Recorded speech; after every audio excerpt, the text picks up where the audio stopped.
right, this is your quick review of author's purpose and point of view. So, an author's purpose is the reason that the author has for writing a piece of text. And there are really three main reasons that an author could write. It could be to persuade or convince you to believe something. That's an argumentative type purpose. Inform, to teach you about something. Or entertain. That's something just for fun. Usually, entertainment is what most people like to read, is a novel, that kind of thing.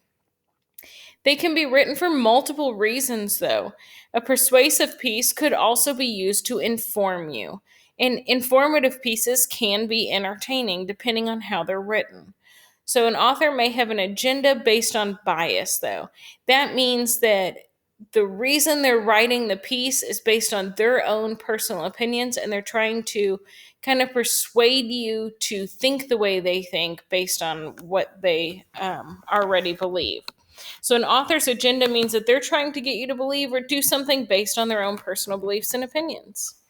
So, point of view. This is the perspective a story is told from. So, if I say, what's the point of view of the story? It's who's telling the story, but you're not going to say their name.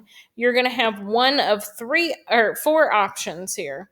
First person point of view is someone who has action in the story. They were involved, it happened to them, so they're telling the story from their perspective. I did this, we did this, it was my friend. So it's going to use personal pronouns. Second person point of view is usually giving instructions. It uses the pronoun you. You do this, then you do this. Third person limited was a witness to the events. They didn't necessarily have action themselves, but they saw the whole thing happen and they can tell you all about it. They're going to use he, she, it, they. And third person omniscient saw everything, but omniscient means all knowing. So they saw everything, but they can also tell you what people were thinking and feeling. They literally know everything. This is the one that's often called the godlike perspective because it knows all, it sees all. And so it uses he, she, it, they. So here's a quick sample question from that. You don't even really need to read the long passage that goes with this one in order to answer this question. So let's test it.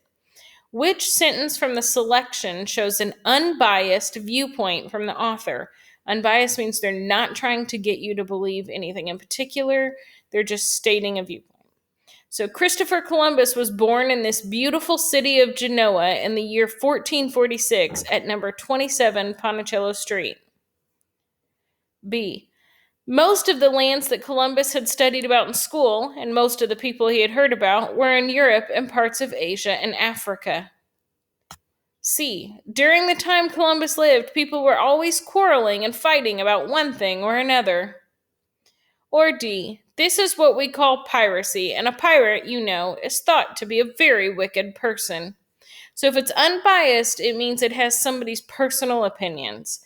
So we could obviously rule out D because it's saying that a pirate's a very wicked person, and that is someone's opinion. Maybe the pirate and his friends don't think he's wicked.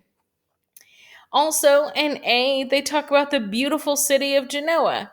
Well, maybe to some people it's not a beautiful city, so you can't use that. That brings us to B and C.